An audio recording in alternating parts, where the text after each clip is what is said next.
Hello fellow humans, this is a tough one. To condense the differences and similarities between socialism, communism and degrowth into a short video essay is like trying to count bees in a swarm with the naked eye. There's a lot of material that I have to leave out or I don't know.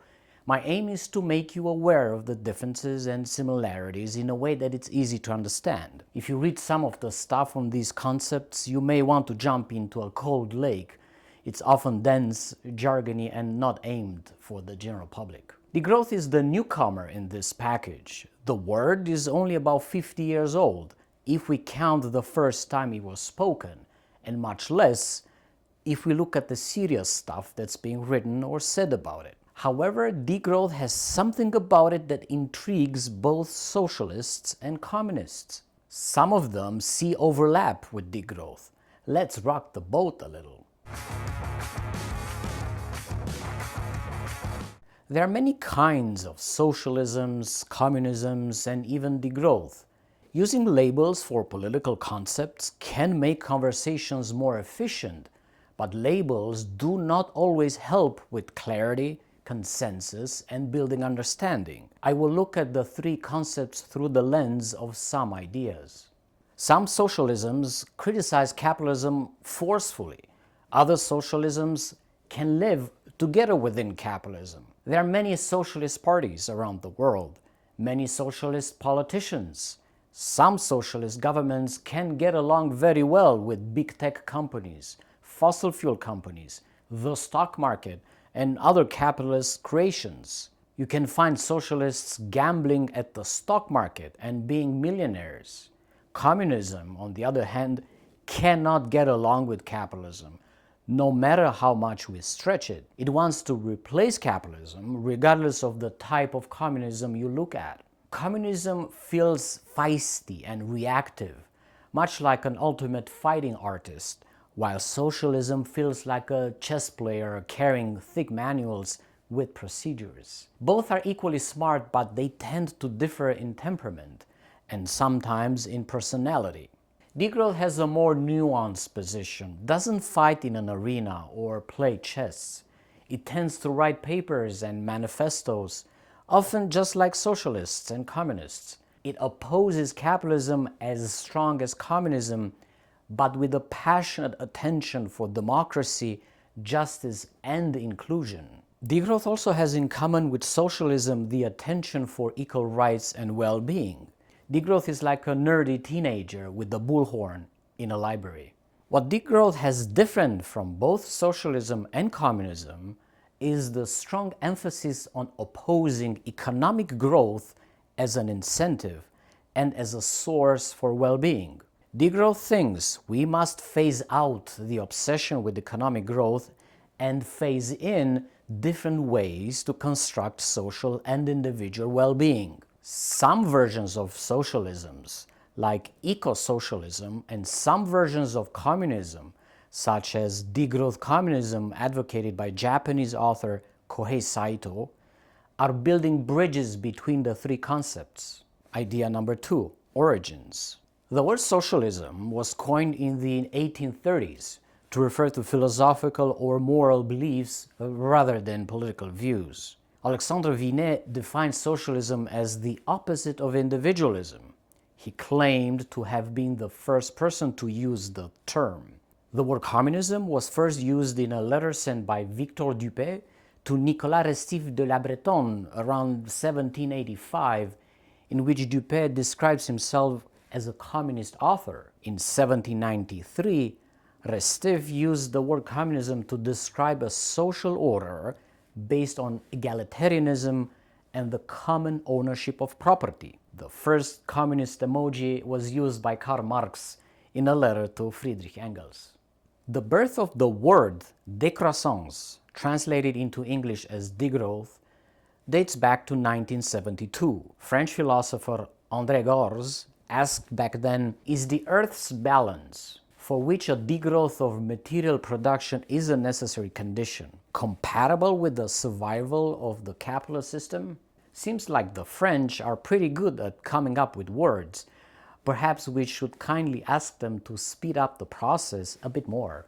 We are in deep crises, and we need a new vocabulary of solutions that can please everyone on the ideological spectrum. Idea number 3, lived experience. How does the life of a socialist society look like? How about the communist society or a degrowth society? In the 1980s, I lived in a country called the Socialist Republic of Romania. It was a one-party state ran by the Romanian Communist Party. Why was the name of the party not in the name of the country, or vice versa? A very good question indeed. It felt like communism was supposed to be the theory, while socialism was supposed to be the practice of social life. There was virtually no unemployment. Everyone had guaranteed housing, education, and healthcare. Food was available, but some of it was rationed. Same for electricity and fuel. Private business did not exist, but apparently sex was better under socialism. Unlike orgasms, elections did exist, but were fake. There was no democracy. Traveling outside the country was limited. Imported goods were scarce. Entertainment was heavily censored by the state. Social inequalities were low. Power structures were very hierarchical and impossible to challenge. The economy was driven by growth and expansion at all costs, both human and environmental, just like capitalism. Other extreme lived experiences of socialism and communism take us to the Red Brigades in Italy, a far-left Marxist-Leninist terrorist organization. They operated in the 1970s and 80s and used kidnappings and assassination to make a point, all within a democratic capitalist country. Or we can look at the Khmer Rouge, a far-left brutal communist party that operated in Cambodia from the 1950s to the late 1990s, talking about being feisty and combative. We should be fair with both socialism and communism. They are not all about extremes. There are examples where both socialists and communists are in government in democratic countries today. They do not feel the need to kidnap or assassinate to make a point. The lived experience in these countries is not much different than if a right-wing party was in power. By lived experience, I mean the quality of your lifestyle, the freedoms you enjoy, the size of your wealth, the quality of your health, and so on. The nuance comes when we talk about policies, such as the level of taxation on income, taxation on capital, taxation on wealth in general, how much the state spends on social programs, how much the state protects the environment, how much time do people have to work to earn a living, how affordable is housing, education, healthcare, transportation, what are the limits to private property. The lived experience of degrowth does not yet exist officially in any country. Although there have been a few degrowth political parties, no country has degrowth as its official policy yet. However, there are some countries where people already have a lifestyle that is degrowth-like, but under different names, such as Buen Vivir and Sumacao Sa in South America, Pura Vida in Costa Rica, Ecological Swaraj in India, Ubuntu in Africa. These are concepts that refer to a life that is in balance with nature, prosperous and happy, but without luxuries and excesses, meaningful, plentiful, and reasonable. That is what degrowth would feel like as a lived experience, even in so-called advanced economies. We would get to keep and expand the technological progress that is relevant for the well-being of all humans everywhere, but not for the excesses of the super wealthy. It's all about living with material limits to production and consumption, but with well-being and prosperity at the same time. No infinite economic growth is necessary. What is almost certain is that you will never see a degrowth brigade kidnapping billionaires or politicians to make a point. Degrowthers tend to be very peaceful, anti-authoritarian people and very passionate about democracy. If we define capitalism as an economic system based on an undemocratic relation between property, power, and capital, we can find more differences. Both socialism and communism, in many of their forms, seem to accept this relationship. For example, in communist Romania, the owner of all factories, cooperatives, and shops was the state, directly or indirectly. The means of production, known as capital, were also owned by the state and not by the people, as the theory would say. There was no one worker equals one vote principle at the workplace. Much like in a capitalist corporation, everything was dictated from the top down. There was a lot of state planning and state control, much like a capitalist corporation has planning and control at the top. The economy was focused on growth and productivity, much like capitalists are focused on maximizing profits. You can argue that many communist regimes were in fact a form of state capitalism without a stock market. In contrast with this model, a degrowth economy would look very different. The growth imperative would disappear. The relation between property, power, and capital would be redrawn from its foundation around democratic principles, such as one worker equals one vote. The stock market and the labor market would be phased out. There will be limits to property that should not expand into nature, over natural resources, rivers, oceans, land, air, biodiversity, generally what is known as the commons. In a degrowth economy, the role of the state would be much smaller than in a pure socialist or communist economy. Both socialism and communism have to live with some very dark stains. Many crimes have been committed in their names, having nothing to do with the spirit of the ideas. No wonder many people cringe at the idea of having a socialist or a communist government. Propaganda has a lot to do with this, starting with the McCarthy era in the United States that demonized anything that came from socialism and communism, including the good things, such as free healthcare and free education. The neoliberal era, starting in the 1980s, also tossed a lot of bad press at socialism and communism.